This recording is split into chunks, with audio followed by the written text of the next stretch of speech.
고치려고 애를 쓰고 있었던 것입니다. 어리석은 자는 허공꽃을 꺾는다. 허공에 꽃이 있어요, 없어요? 우리 분별망상으로 계속 꽃이 폈다 사라졌다 하죠. 그래서 어리석은 자는 허공꽃을 꺾는다는 말이 있습니다. 실제로 없는 꽃을 아무리 꺾으려고 한들 결코 꺾을 수 없는 것처럼 불교 아닌 것을 불교라고 생각하고 고치려 들었으니 죽을 때까지 애를 써봐야 될 수가 없는 일이었습니다. 노스님의 한마디로 그 어리석음이 팍 깨져버렸습니다. 그분이 바로 서암 큰 스님입니다. 우리나라에서 종정까지 하신 백양사 조실스님의 이분이. 불국토를 장엄한다고 하면 사람들은 절을 세우고 경전을 출판하고 사람들을 조직해야 한다고 생각합니다. 그러나 불국토는 바깥에 있지 않고 마음속에 있습니다. 마음이 청정하면 불국토이고 마음이 번뇌에 찌들면 번뇌로 힘들고 찌들어 있으면 예토가 되는 겁니다. 그렇다고 세상이 어떻게 되든 아무 상관 말고 외면하라는 뜻은 아닙니다. 수행자는 무엇보다도 자기를 정화시키는 일을 먼저 해야 한다는 말입니다. 자신이 정화가 돼 있어야 주변이 정화가 되겠죠. 그래서 우리가 수행자는 먼저 자신을 정화해서 그 정화된 모습으로 가는 곳마다 주변을 정화할 수 있어야 돼. 근데 우리가 수행을 해서 힘을 못 얻으면 여기서는 뭐 엄청 금방이라도 깨달을 것 같이 모든 분별을 내려놓고 그야말로 장엄 불국토를 할 수 있는 것 같이 마음이 청정해졌다가 이제 여기서 좀 나가면 요즘 MT마을 밖에만 나가도 좀 이상하네. 뭐 세상이 좀 달라진 것 같고 법등사가 있었나 없었나 이래 좀 별로 기억에도 좀 희미하고 그죠? 집에 가면 용수철처럼 딱 돌아와가지고 언제 그런 거 금강경 배웠냐는 듯이 막 여기 소리 지르고 있지. 짜증 부리고 금방 그렇게 되죠. 금방 환경의 영향을 받는다.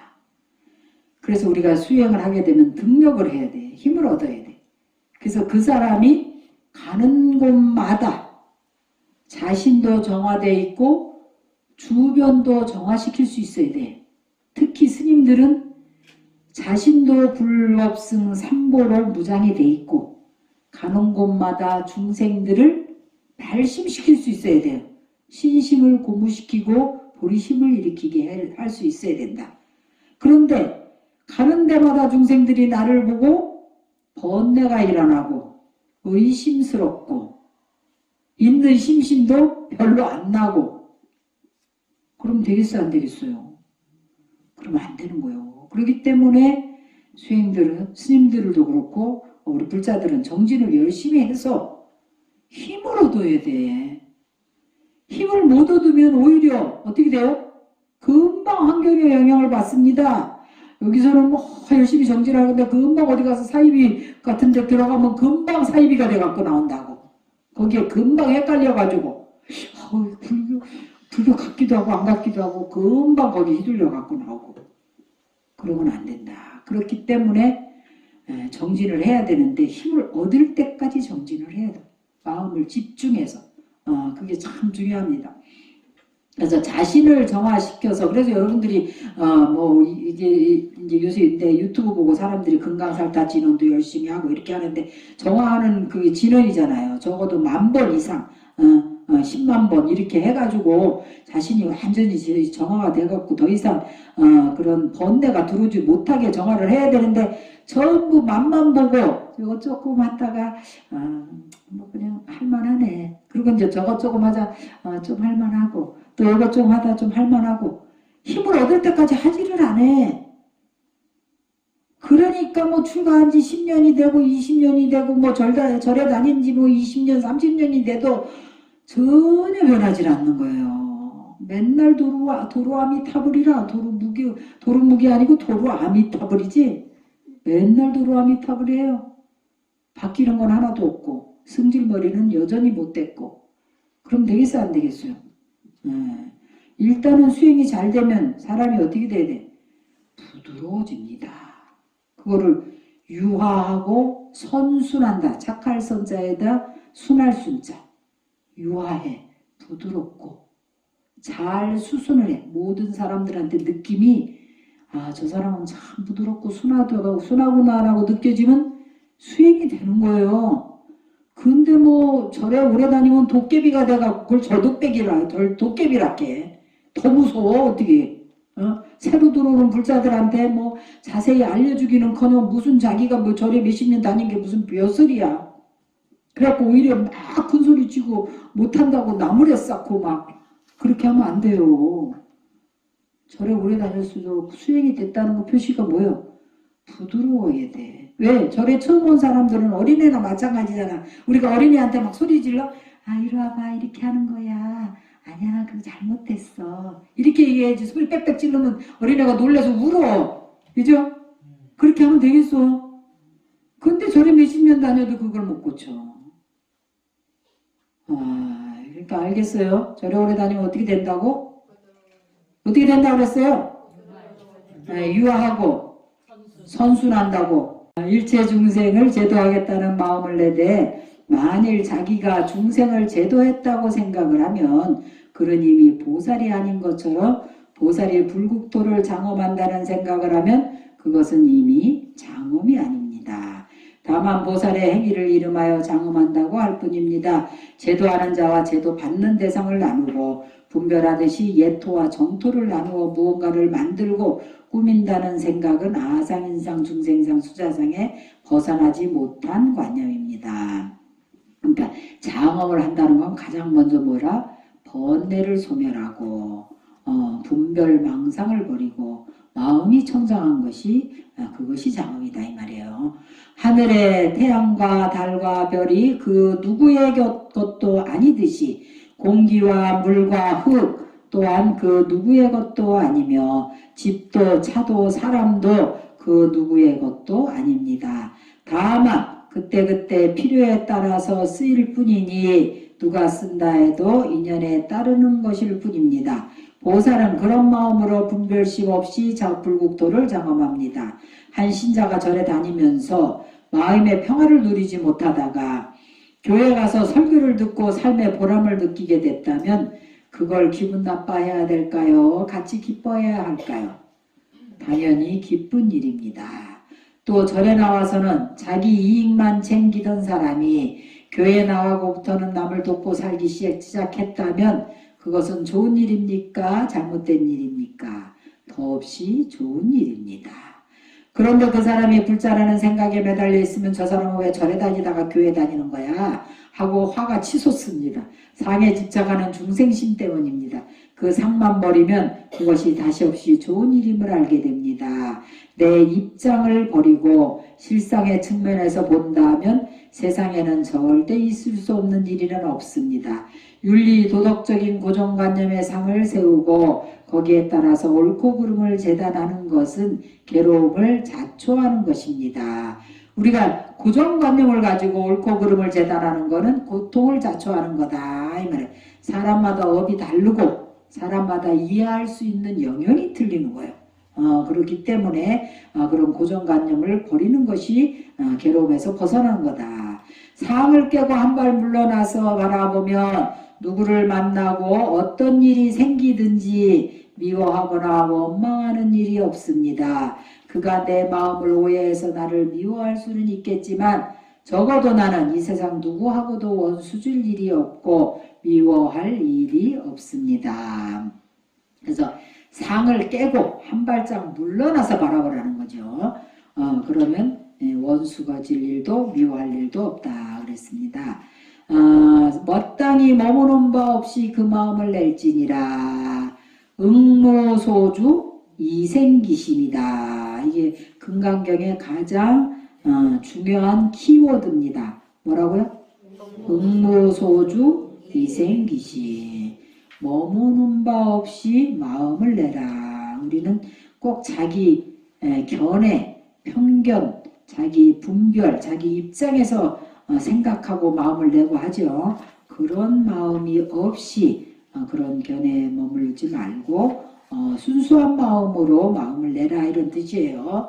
그러므로 수고리야 모든 모살 마살은 응당히 이와 같이 청정한 마음을 내되 세계에 머물러 마음을 내지 말며 소리와 향기와 맛과 감촉과 법에 머물러서 마음을 내지 말지니 마땅히 머무는 바 없이 그 마음을 낼지니라.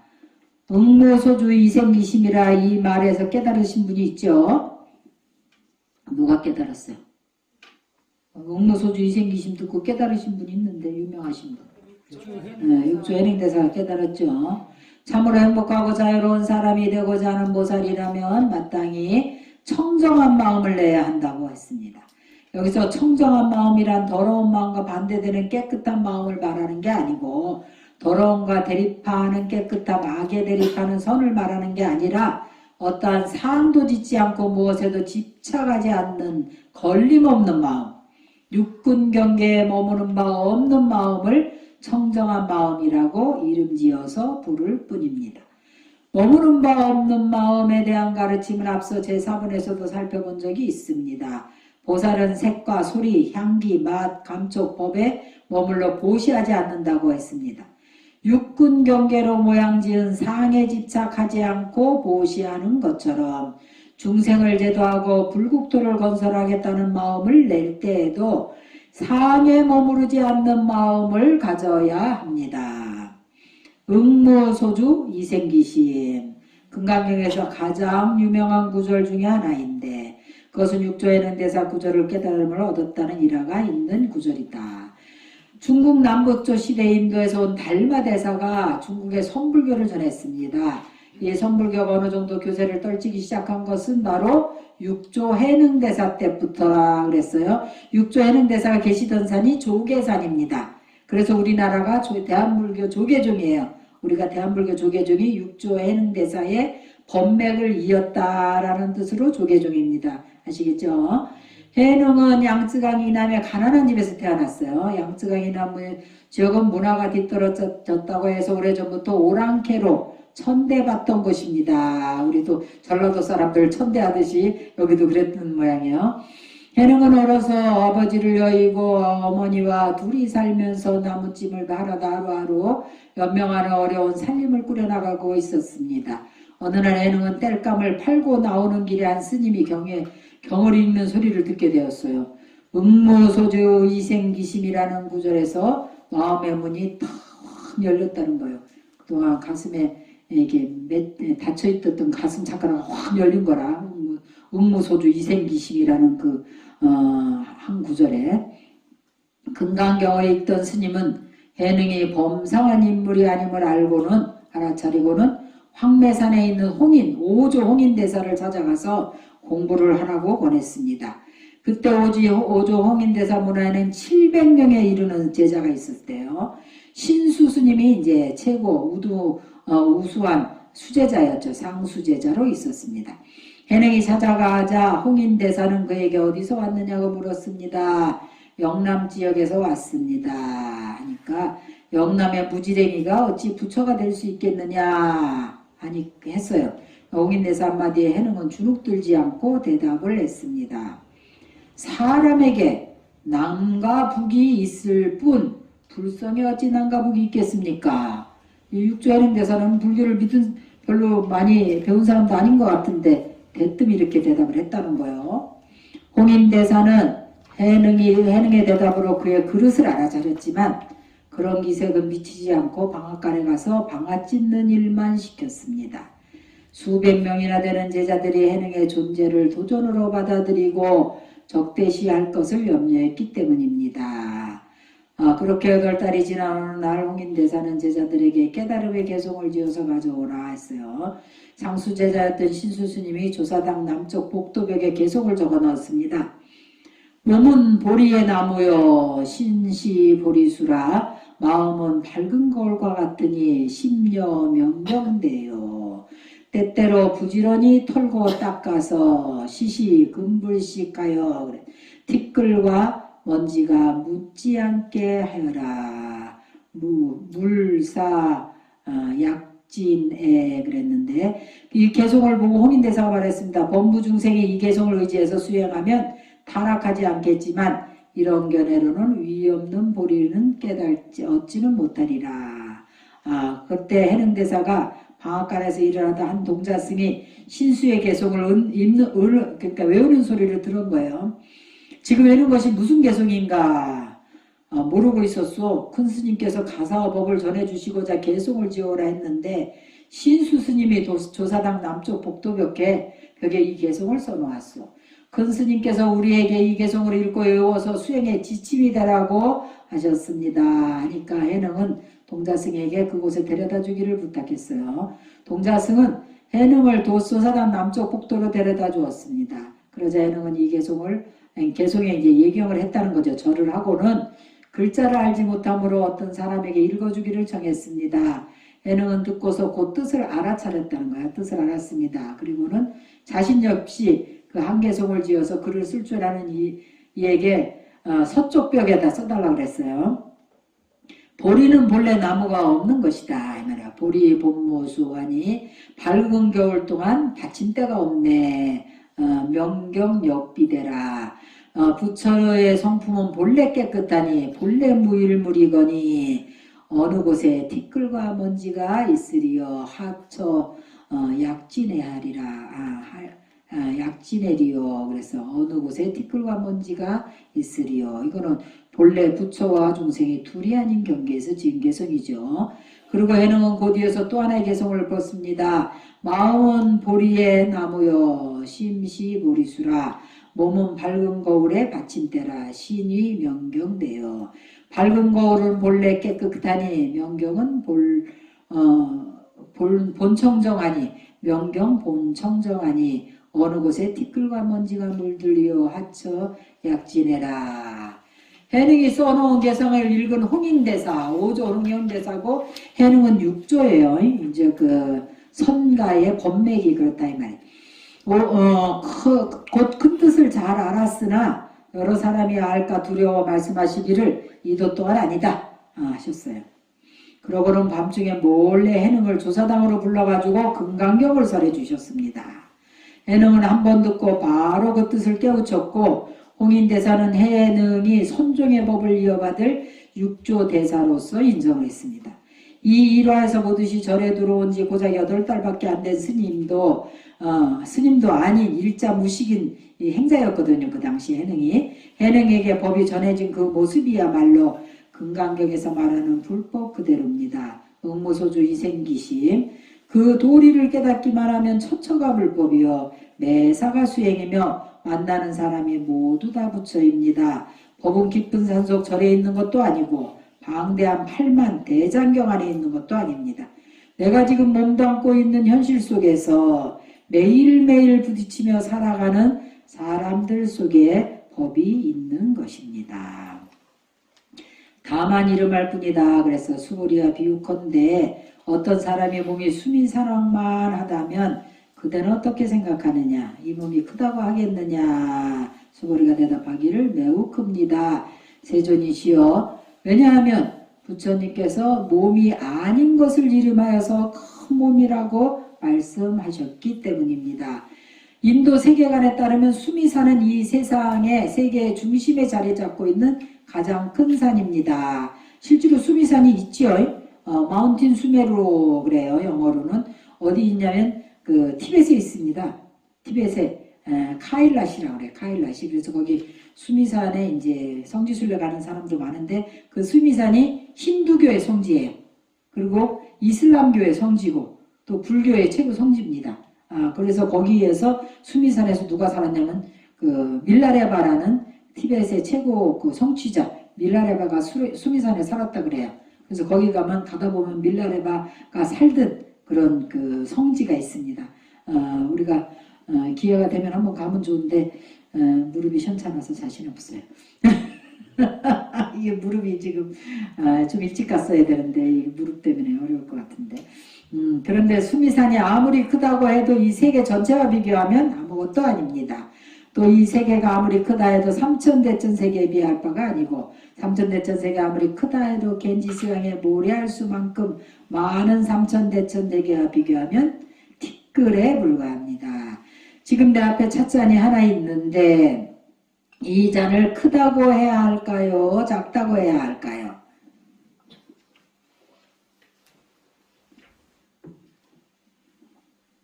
간장 종류와 비교를 하면 크다고 할 수 있고 된장과 비교하면 작다고 할 수 있습니다. 크다는 실체도 작다는 실체도 존재하지 않습니다. 기준이 무엇이냐에 따라서 상대적으로 크다고도 하고 작다고도 합니다. 다만 인연에 따라서 크다고 이름할 뿐이고 작다고 이름할 뿐입니다. 그러니까 이게 꼭 맞다 이런 게 없죠. 근데 여러분들 누구하고 싸울 때는 아주 그냥 막 핏대를 올려가면서 내 말이 맞다고 막 서로 내가 대만에 있을 때 너무 웃겨. 두 사람이 한국 사람하고 대만 스님하고 한국 스님하고 둘이 싸우는 거야. 근데 언어가 안 통하는데 서로 막 큰 소리로 싸우다가 자기 거 먼저 통역하라고 막 난리를 지르는 거야. 그러니까 나는 중간에서 우스워서 도저히 통역이 안 되는 거야. 막 싸우는 사람이 자기 거 먼저 통역하라고. 아니 나는 당사자가 아니기 때문에 그렇게까지 핏대 올릴 일이 아닌데 둘이 막 핏대를 올리고 자기 언어로 막 싸우다가 나보고 통역하라니 그게 통역이 되겠어. 그러니까 절대적인 건 없다는 거예요. 그러니까 다만 인연에 따라서 얘기하는데 우리는 어떤 것이 내 뜻대로 안 될 때는 막 굉장히 못 견디죠. 그런데 이제 금강경 배우면서 이제 견딥시다. 좀 마음의 집착을 내려놓고 크다 작다 옳다 그러다는 생각도 좀 내려놓도록 노력을 좀 해야 되겠어요. 이렇듯 고정불변의 절대적 기준이라는 것은 존재하지 않는다 그랬어요. 않습니다. 모든 구분은 인연에 따라서 나타났다가 인연을 따라서 사라지는 상대적인 현상일 뿐입니다.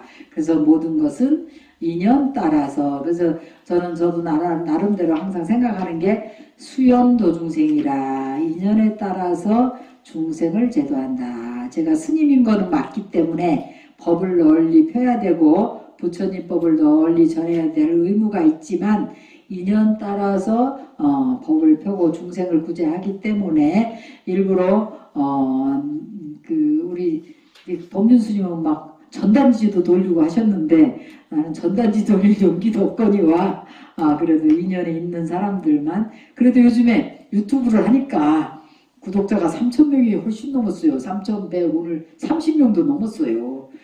그래서 계속 이렇게 늘고 있고 그래 인연 있는 분들이 하루에 거의 매일 200명 이상 조회수가 200회, 300회 이렇게 나오거든요. 그렇게 포교를 하고 있는데 그래 수연 도중생 한다라는 의미로 그렇게 하니까 마음도 편하고 몸도 편해.